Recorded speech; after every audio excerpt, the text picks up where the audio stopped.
Tome 2, module 17, la perfection morale. Étude 1, les caractères de la perfection. Les caractères de la perfection présentés par Jésus dans l'Évangile se développent sur 3 points fondamentaux. Aimez vos ennemis, faites du bien à ceux qui vous haïssent et priez pour ceux qui vous persécutent et qui vous calomnient. Le Maître divin nous explique pourquoi. Car si vous n'aimez pas ceux qui vous aiment, quelle récompense en aurez-vous? Les publicains ne le font-ils pas aussi? Et si vous ne saluez que vos frères, que faites-vous en cela de plus que les autres? Les païens ne le font-ils pas aussi? Soyez donc, vous autres, parfaits, comme votre Père céleste est parfait. Sur cette maxime, le professeur Rivail commande cet enseignement comme suit. Puisque Dieu possède la perfection infinie en toutes choses, la maxime « Soyez parfaits comme votre Père céleste est parfait » prise à la lettre présupposerait la possibilité d'atteindre la perfection absolue. S'il était donné à la créature d'être aussi parfaite que le Créateur, elle lui deviendrait égale, ce qui est inadmissible. Il faut donc entendre que ces paroles de perfection relative, celles dont l'humanité est susceptible et qui la rapprochent le plus de la divinité. En quoi consiste cette perfection? Jésus le dit.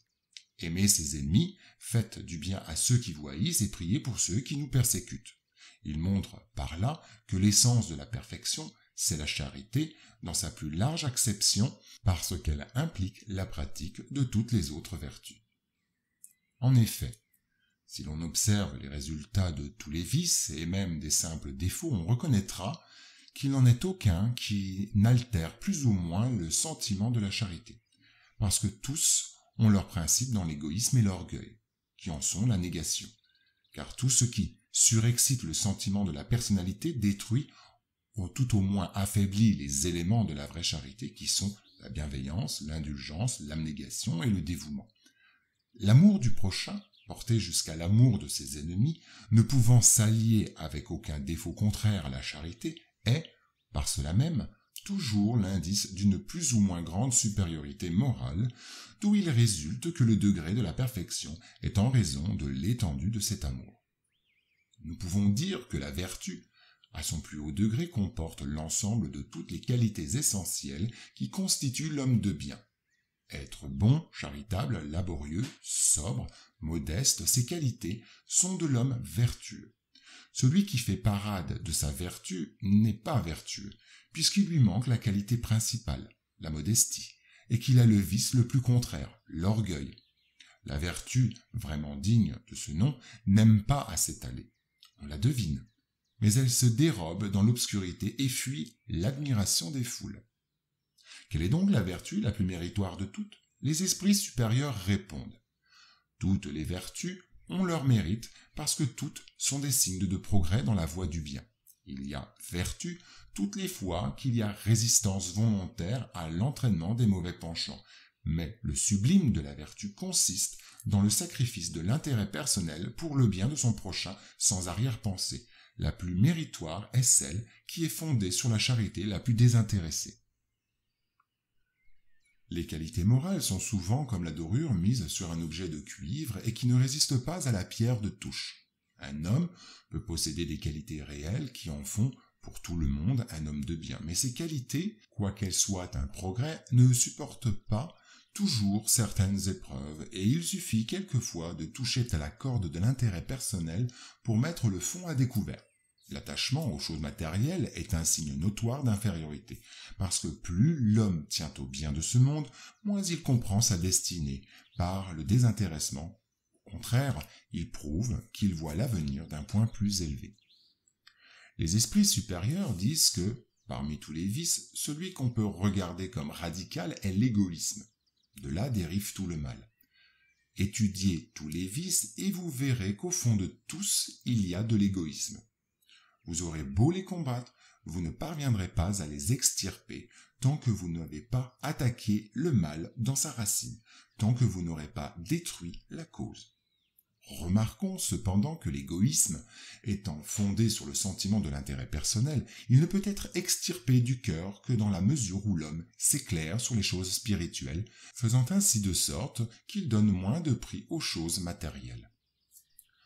En effet, les guides spirituels nous enseignent que, De toutes les imperfections humaines, la plus difficile à déraciner, c'est l'égoïsme, parce qu'il tient à l'influence de la matière dont l'homme, encore trop voisin de son origine, n'a pu s'affranchir, et cette influence, tout concourt à l'entretenir. Ses lois, son organisation sociale, son éducation.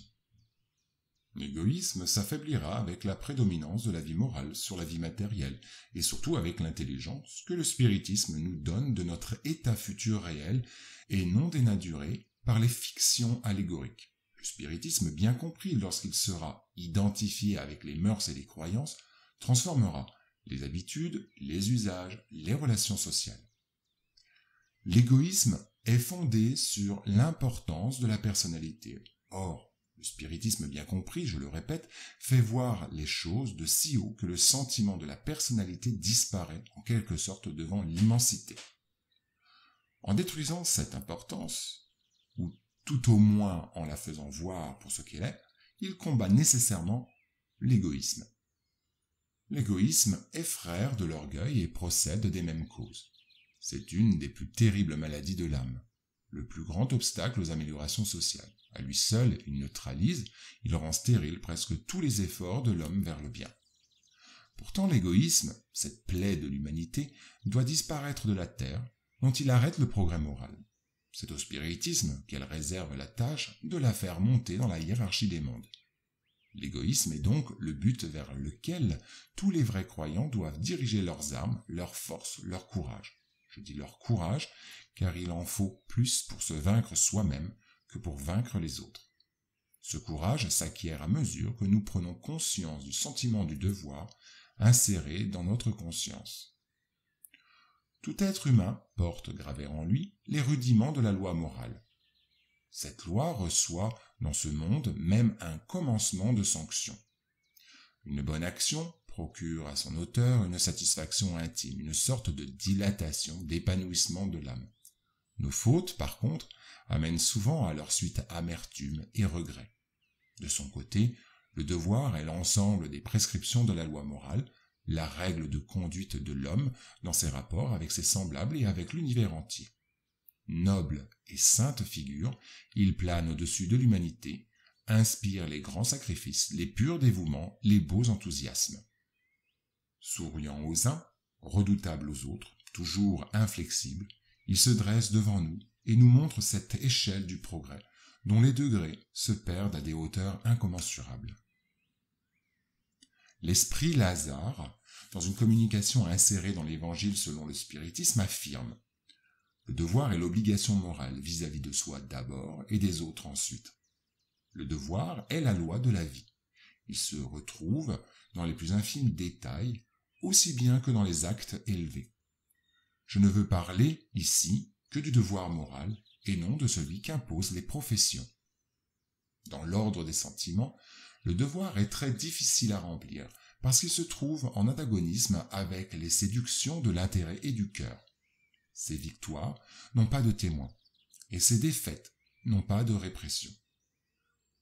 Le devoir intime de l'homme est abandonné à son libre arbitre. L'aiguillon de la conscience, cette gardienne de la probité intérieure, l'avertit et le soutient, mais elle demeure souvent impuissante devant les sophismes de la passion. Le devoir du cœur, fidèlement observé, élève l'homme. Mais ce devoir, comment le préciser? Où commence-t-il? Où s'arrête-t-il?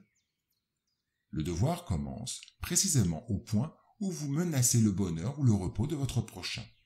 Il se termine à la limite que vous ne voudriez pas voir franchir pour vous-même. Le même guide spirituel conclut: le devoir grandit et rayonne sous une forme plus élevée dans chacune des étapes supérieures de l'humanité. L'obligation morale ne cesse jamais de la créature à Dieu. Elle doit refléter la vertu de l'Éternel qui n'accepte pas une ébauche imparfaite, parce qu'il veut que la beauté de son œuvre resplendisse devant lui.